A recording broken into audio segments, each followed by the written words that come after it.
Bonjour, avec nous dans le Business Club cette semaine, Gérald Brice viré. Sans lui, Frédéric Lopez ne serait peut-être jamais devenu Frédéric Lopez. Sans lui, les chaînes Voyage, Énergie Hits, Énergie Paris n'auraient peut-être jamais vu le jour. Sans lui, TMC et Énergie 12 n'auraient peut-être jamais cartonné. Qui sait ce que deviendra le Business Club après son passage? Portrait d'un magicien. 1989, directeur de l'antenne et des programmes de la chaîne 8 Mont-Blanc. 1996, directeur d'antenne et des programmes de la chaîne Voyage. 2002, directeur général adjoint en charge de l'antenne de TMC. 2006, entrée à Énergie Group en tant que directeur délégué en charge de l'antenne et du marketing de Énergie 12. 2011, il est dans le Business Club. Gérald Brice Viret, directeur délégué du pôle télévision de Énergie Group. Bonjour Gérald Brice. Bonjour. Vous qui avez lancé Tellement Vrai et Tellement People, vous êtes tellement quoi? Je suis tellement télé. Tellement télé? Oui, tellement télé. Je suis tombé dedans quand j'étais petit. Dans la marmite? Oui, très très jeune. Alors on va voir tout de suite ce qu'en pense votre ami Philippe Tessier. Gérard, la première image que j'ai de toi, c'était à Annecy, dans les années 80. À l'époque, tu travaillais sur une chaîne de télévision qui s'appelle 8 Mont-Blanc. Et lorsque je suis arrivé avec Frédéric Château et la personne de Sony Music qui était avec lui, j'ai découvert un garçon assez incroyable derrière son clavier, qui maniait à la fois ses caméras, ses téléspectateurs au téléphone, les lumières, bref, qui était le maître des lieux. C'était quelqu'un de cœur, d'un grand cœur, ça il faut le dire, puisque depuis, je dirais peut-être 20 ans qu'on se connaît, il n'y a pas eu une faille dans notre amitié. Et ça, j'y suis véritablement très sensible. Tu as un côté bon enfant qui me plaît beaucoup, qui a un côté un peu scout, organisateur, MacGyver. S'il y a un problème, tu diriges ça toujours de main de maître. Et j'aime bien me laisser porter par ça de ton côté, parce que tu as un côté très rassurant. Même en cas de problème, il y a toujours une solution. On va faire quelque chose qui est annulé. Ok, c'est pas grave, on va trouver une autre solution.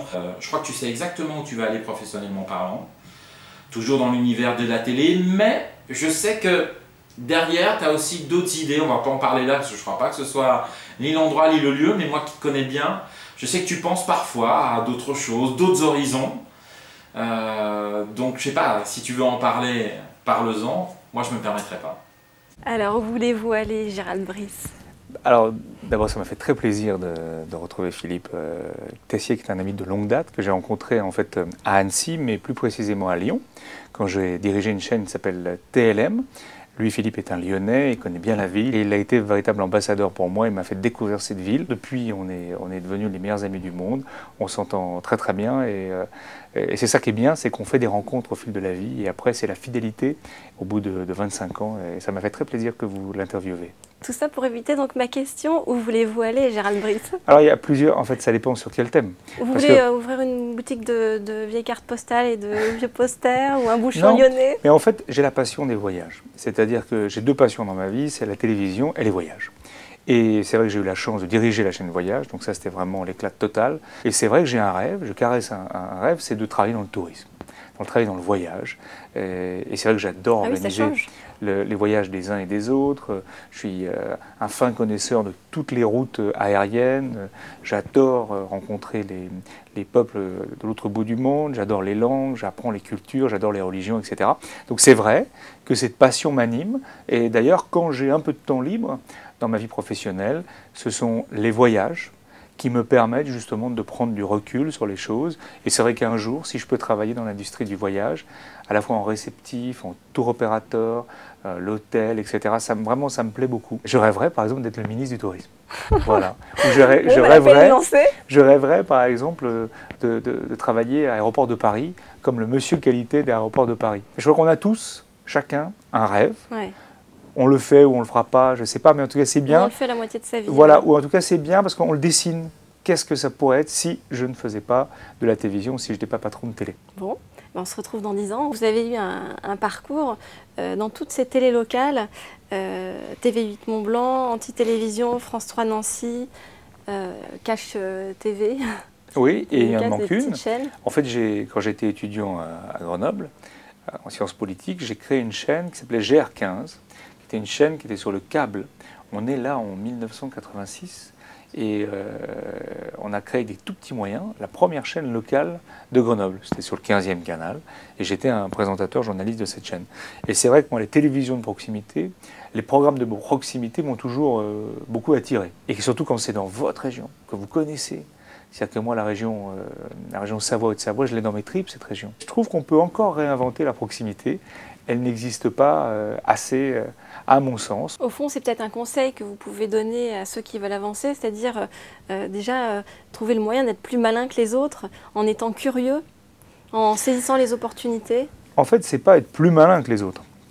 En fait, c'est d'aller jusqu'au bout de ses rêves, de ses passions, mais surtout d'y aller vraiment. Parce que quand on me dit, quand je termine à Télé Lyon Métropole à Lyon, ben voilà, on a du boulot à Fort-de-France pour être directeur de la régie, et ben je dis j'y vais. Et le patron m'appelle et me dit bon, ben ça ne pourra pas se faire tout de suite. Je dis non, mais je viens quand même.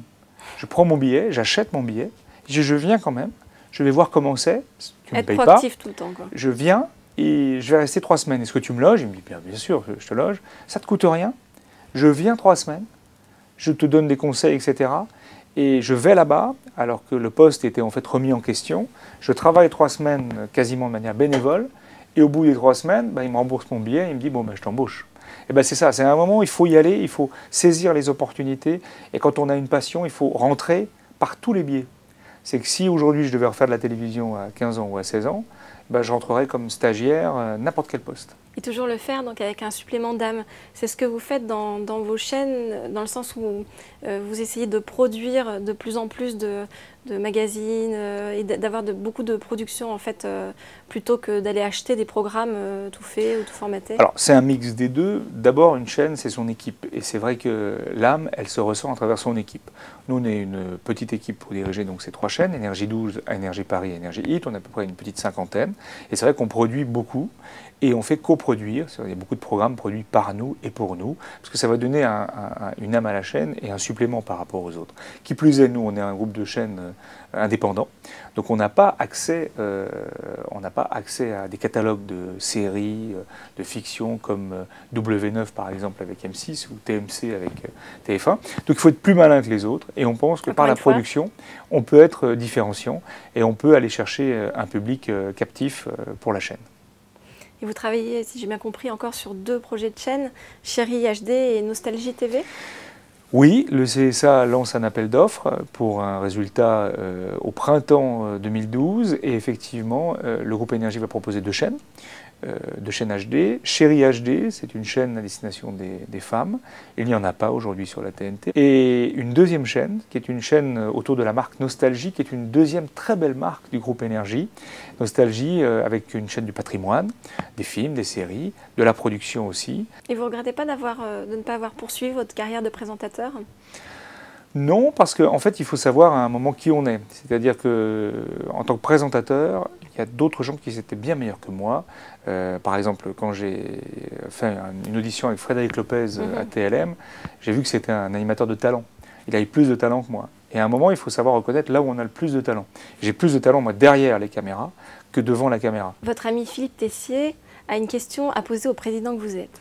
Gérald, moi, les 2 choses que j'aimerais te dire, la première, tu la connais, on en parle souvent, c'est que notre amitié perdure le plus longtemps possible et qu'on continue à rire énormément comme à chaque fois quand on se voit. Et puis la deuxième chose, je voudrais savoir en tant que dirigeant de chaîne, tu es amené à rencontrer beaucoup de journalistes, des gens de radio, des gens de presse, d'aller te présenter devant le CSA, enfin bref, défendre tes télés. Quelle est la question qu'on ne t'a jamais posée et que tu aimerais qu'on te pose?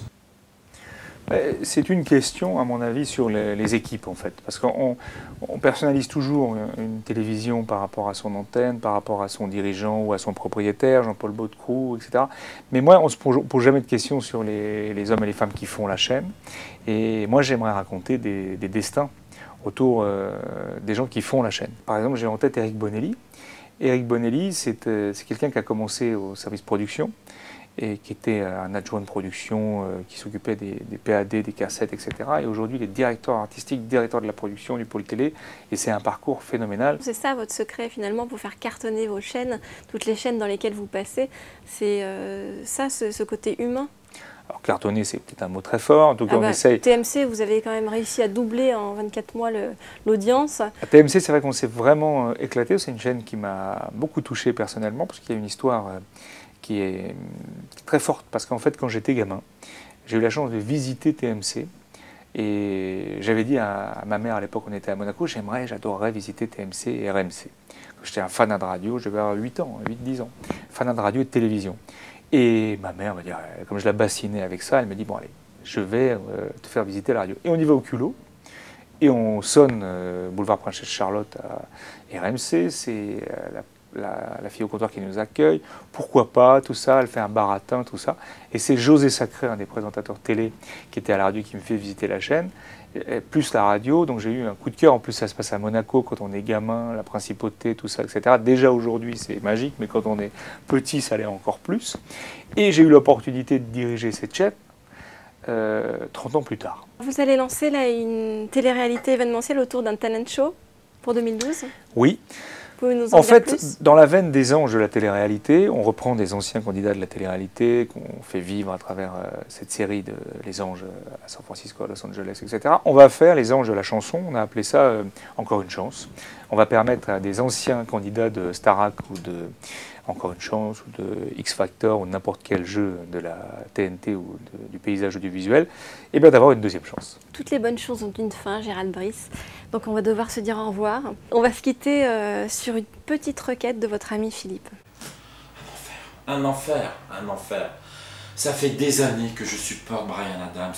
Je ne peux plus écouter Bryan Adams à cause de toi. La bande originale du film Robin des Bois, chanté par Bryan Adams, c'est impossible. Je t'en supplie, efface cette chanson de ton iPod, je t'en supplie.